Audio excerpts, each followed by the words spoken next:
Hello everyone, welcome back to your channel Stocks for Wealth. आज इस video में हम बात करने वाले हैं ऑटो सेक्टर से जुड़ी हुई एक मिंडा कंपनी जिसका नाम है मिंडा कॉर्पोरेशन। उस कंपनी के फाइनेंशियल क्वार्टर फोर रिजल्ट्स के बारे में। तो फाइनली कंपनी अपने क्वार्टर फोर के नंबर अनाउंस कर दिए हैं। चलिए देख लेते हैं किस प्रकार का परफॉर्मेंस रहा है इस प्रकार आज इस क्वार्टर के रिजल्ट्स में कितने डिविडेंड का अनाउंसमेंट किया है। फंडामेंटल और टेक्निकल दोनों एनालिसिस करेंगे और इसका सपोर्ट और टारगेट वो भी डिस्कस करेंगे इस वीडियो में। चलिए बात कर लेते हैं। सबसे पहले बात कर लेते हैं डिविडेंड की। तो कंपनी ने ऑलमोस्ट जो है अपने शेयर होल्डर्स के लिए 90 पैसे का डिविडेंड अनाउंस किया है, यानी 90 पैसे का डिविडेंड का अनाउंसमेंट किया है कंपनी ने अपने शेयर होल्डर्स के लिए। चलिए अब बात कर लेते हैं कंपनी के टोटल सेल्स की। जहां पिछले साल कंपनी के टोटल सेल्स थे 1075 करोड़ रुपए, वहीं इस बार सेल्स में ऑलमोस्ट 13% का इजाफा देखने को मिल रहा है। 1215 करोड़ रुपए का सेल्स आया है। तो क्वार्टर क्वार्टर बेसिस पे कंपेरिजन किया जाए तो पिछले क्वार्टर में कंपनी के टोटल सेल्स थे 1166 करोड़ रुपए, जो कि ऑलमोस्ट जो है बढ़कर के आया है। 4% का जंप देखने को मिल रहा है, 1215 करोड़ रुपए।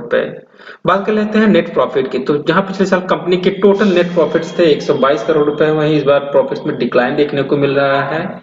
लगभग 70.8 करोड़ के आसपास प्रॉफिट देखने को, लगभग 42% का जो ह्यूज ड्रॉप देखने को मिल रहा है इनके प्रॉफिट्स में। क्वार्टर क्वार्टर बेसिस पे कंपैरिजन किया जाए तो क्वार्टर क्वार्टर बेसिस पे इनके प्रॉफिट्स में ऑलमोस्ट 35% का जंप देखने को मिल रहा है। अब बात कर लेते हैं ईपीएस की। तो ईपीएस जहां पिछले साल 5.1 था, इस बार 2.96 आया है। पिछले क्वार्टर से कंपेयर किया 2.2 से बढ़कर के 2.96 हो गए हैं। तो ईपीएस में ईयर ऑन ईयर बेसिस पे 42% का ड्रॉप देखने को मिल रहा है। अभी EBITDA मार्जिन की बात कर लेते हैं। तो यहाँ पिछले साल 117 थे, इस बार जो है आए हैं 18% बढ़ करके लगभग 139, और पिछले क्वार्टर से 130 से बढ़ करके 139 हो गए हैं।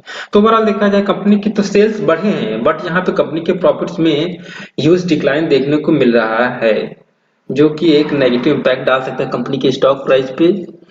अब चलिए देख लेते हैं कंपनी के मार्जिन्स किस प्रकार रहे। मार्जिन्स पिछले साल कंपनी के मार्जिन्स 11% के थे, वहीं इस बार भी 11%, पिछले क्वार्टर में भी 11% के मार्जिन को मेंटेन करके हुए रखे। कुछ एडजस्टमेंट हुए, इस वजह से जो है सेल्स में बढ़ोतरी होने के बावजूद प्रॉफिट में ह्यूज डिक्लाइन देखने को मिल रहा है। चलिए ओवरऑल देखा जाए मेरे अनुसार स्टॉक मतलब रिजल्ट तो थोड़े से वीक ही आए हैं, एवरेज नहीं कहेंगे, वीक ही कहेंगे। अब देखते हैं किस प्रकार का परफॉर्मेंस रहता है। चलिए बात कर लेते हैं कंपनी के टेक्निकल फंडामेंटल एनालिसिस। तो सबसे पहले बात कर लेते हैं कंपनी के टोटल मार्केट कैपिटलाइज। तो टोटल ऑलमोस्ट 10,000 करोड़ के आसपास का मार्केट कैप है। एक स्मॉल कैप साइज की कंपनी है और शानदार ग्रोइंग कंपनी है। ऑटो मैन्युफैक्चरिंग का ऑटो सेगमेंट में काम करती है और ऑटो इस समय बूम पे दिख रहा है। तो इसके स्टॉक्स प्राइस में भी अच्छा खासा बूम देखने को मिला, प्रॉफिट में भी। तो बात करें प्रोमोटर होल्डिंग्स की, तो प्रोमोटर होल्डिंग्स की बात करें तो 64.8% की प्रोमोटर होल्डिंग्स है। कोई भी प्रोमोटर होल्डिंग्स प्लीज नहीं है। अब बात करें डेब्ट इक्विटी रेशियो तो ऑलमोस्ट जो है 0.27 यानी 0.27 के डेब्ट इक्विटी रेशियो दिखा रहा है, जो कि नेग्लिजिबल है। और बात करें रिटर्न ऑन इक्विटी की, 12% के शानदार रिटर्न ऑन इक्विटी। आरओसी की बात करें लगभग 15% का आरओसी है। तो और स्टॉक जो है करंट टाइम पे 426 के आसपास ट्रेड कर रहा है। बात करें इसकी पी रेशियो की, तो स्टॉक की वैल्यूएशन को अगर देखा जाए तो स्टॉक की वैल्यूएशन जहां पिछले साल कंपनी की पी जो है लगभग 920 के पी के आसपास ट्रेस कर रहा था, वहीं करंट टाइम में ऑलमोस्ट 44 के पी के आसपास ट्रेड कर रहा है। तो थोड़ा सा ओवर वैल्यूड स्टॉक्स हो चुका है। बाई चांस अगर जो रिजल्ट आए क्वार्टर के इस बार, अगर बाई चांस कुछ प्रॉफिट हो कुछ डिक्लाइन होता है, ऑलमोस्ट 35 के पी के आसपास आता है, तो स्टॉक को एक्यूमुलेट करने का अच्छा मौका देखने को मिल सकता है। अब बात करें प्राइस की, बात करें प्रोमोटर होल्डिंग्स की, तो प्रोमोटर होल्डिंग जहां जो है 64.8% की प्रोमोटर होल्डिंग्स है, वहीं एफआईआई की होल्डिंग्स देखा जाए तो एफआईआई 3.73% से अपने स्टेक बढ़ा करके लगभग 5.07% का स्टेक कर दिया, जो कि अच्छी खासी एफआईआई की होल्डिंग में इंक्रीज देखने को मिल रहा है। बात करें डीआईएस की होल्डिंग, 16.8% से बढ़ा करके 20.6% यानी ऑलमोस्ट 4.2% का शानदार जो है एफआईआई की होल्डिंग में जो है ग्रोथ देखने को मिल रहा है एफआईआई में। अब पब्लिक के पास जहां पे पिछले क्वार्टर में लगभग 13% की होल्डिंग थी, वहीं पब्लिक ने अपना माल बेचते हुए होल्डिंग्स ऑलमोस्ट 8% के आसपास कर लिया, और अदर्स की बात करें तो 1.59% की अदर्स के पास है। तो पब्लिक होल्डिंग मात्र 8% के आसपास है। ओवरऑल देखा जाए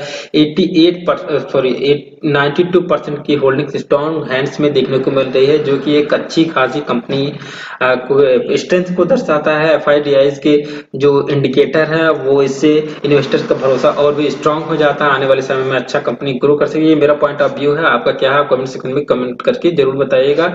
अब बात करें स्टॉक्स के टेक्निकल एनालिसिस के बारे में। यह है मिंडा कॉर्पोरेशन स्टॉक्स का 1 टाइम फ्रेम पे कैंडल स्टिक पैटर्न पे चार्ट को ओपन करने से देखने को मिलता है कि कंपनी जो है ऑलमोस्ट पिछले एक साल में जहां कंपनी 270-80 के आसपास ट्रेड कर रही थी, वहीं कंपनी ने हाई लगाया है ऑलमोस्ट जो है 450 के आसपास हाई लगाया है, और वहां से कंपनी काफी समय से कंसोलिडेशन फेज में है। ऑलमोस्ट जो है 400 से लेकर के और 430 के आस के पास के बीच में कंसोलिडेट कर रहा है, और रिजल्ट का वेट था, रिजल्ट आ चुके, रिजल्ट थोड़े से वीक आए हैं। तो बाई चांस यदि कंपनी में कोई गिरावट होती है तो ऑलमोस्ट जो है ये 395 से लेके 400 के आसपास एक एक्यूमुलेशन जोन है, क्योंकि एफआईडीआईज ने इसमें लगातार अपनी होल्डिंग्स बढ़ाई हैं, और ये ट्रेंड लाइन पे बार बार एक बार सपोर्ट लिया, 2 बार, ऑलमोस्ट 3 बार, 4 बार सपोर्ट लेने के पास ये करंट टाइम में 426 के आसपास ट्रेड कर रहा है।